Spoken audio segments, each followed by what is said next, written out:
Napoleon Bonaparte's name is synonymous with power, military genius, and unrivaled ambition. But beneath the surface of his historic victories and rise to dominance lies a darker, more psychological side that allowed him to manipulate both allies and enemies with unparalleled precision. Napoleon wasn't just a tactician on the battlefield. He was a master of psychological warfare, a strategist who understood the power of fear, loyalty, and perception in his quest to rule the world. Napoleon's psychological genius didn't start in the grand halls of the French Empire, but on the windswept shores of Corsica, his birthplace. From the very beginning, his ambition was fueled not just by a thirst for power, but by a deep understanding of human nature and manipulation. His childhood was marked by isolation, the feeling of being an outsider, and the need to prove himself. But it was this very sense of otherness that would later become his greatest asset. He recognized that the world wasn't just shaped by brute force, but by perception, influence, and control of the mind. It's hard to imagine a time when Napoleon was anything but a colossal force in Europe. But in his early career, Napoleon was just another ambitious young officer trying to make his mark in the French military. It wasn't until the French Revolution began to destabilize the country that he saw his opportunity. He knew that in such a chaotic world, power was no longer just about military might. It was about seizing control of the narrative. Napoleon's first breakthrough came in the Italian campaign, where his tactical brilliance in battle was only matched by his ability to manipulate the press. He understood the power of propaganda, planting seeds of victory and glory in the minds of the French people, even before the battles were won. Vive Bonaparte! Vive la France! But propaganda alone wasn't enough. Napoleon also understood the psychological value of leadership. Unlike other commanders of his time, he didn't simply want to be feared, he wanted to be revered. He used his presence, his charisma, and his image to inspire loyalty. He became not just a general, but a symbol.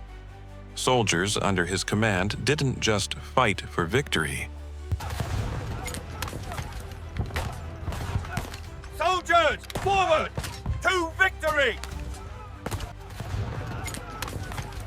They fought for a cause, for the idea of Napoleon himself. The myth of Napoleon was created carefully, as he was often depicted in paintings, statues, and literature as a larger-than-life figure, almost godlike in stature. By manipulating his image, Napoleon crafted a psychological persona that inspired intense devotion. He understood that a strong leader was not one who ruled through fear alone, but through the respect and admiration he could command. Perhaps one of Napoleon's most shocking feats of psychological manipulation came during the 1805 Battle of Austerlitz. Facing a coalition of Russian and Austrian forces far outnumbering his own, Napoleon turned the tables with a single, devastating strategy. He feigned weakness. He allowed the enemy to believe they had him cornered, luring them into a false sense of superiority. The moment they were overconfident, Napoleon unleashed his forces. Soldiers, forward! To victory! Surrounding the enemy and striking decisively.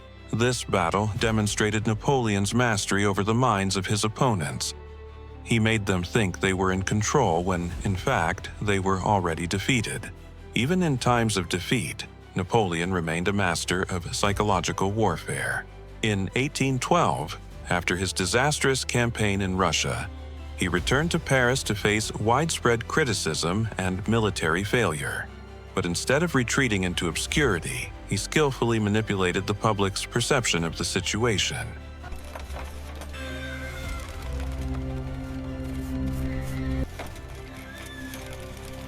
Through a mix of calculated speeches and the clever use of his image, Napoleon managed to maintain a sense of control over his followers.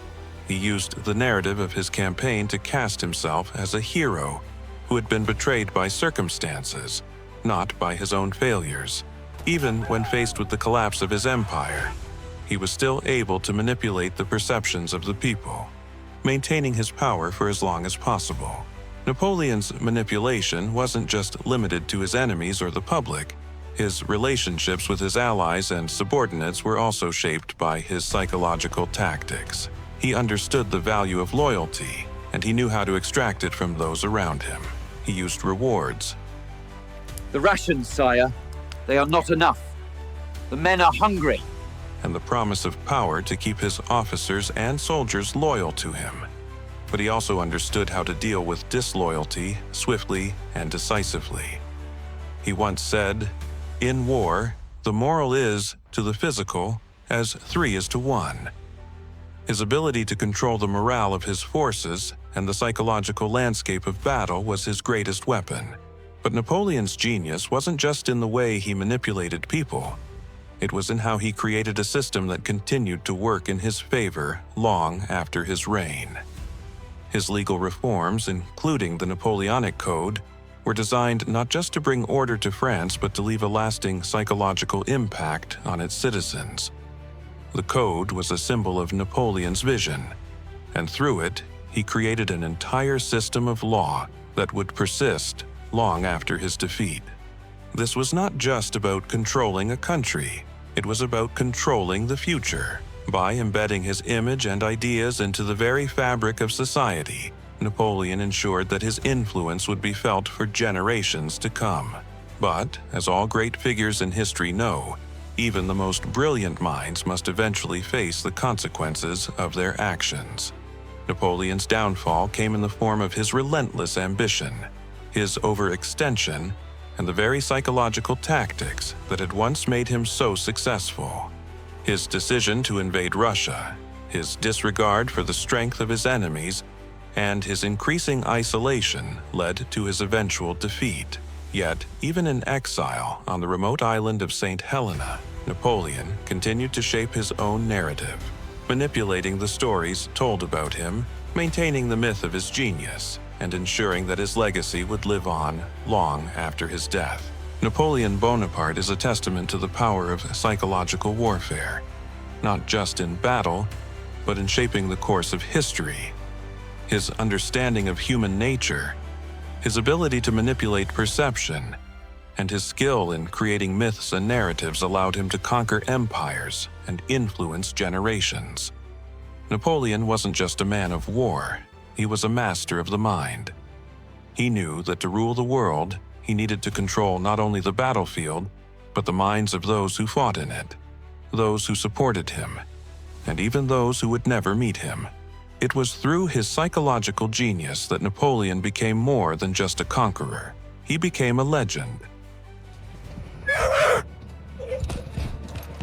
As we look back at his life, it's clear Napoleon's greatest weapon wasn't his army, but his mind, and that is the true dark genius behind his rise to power and eventual fall from grace.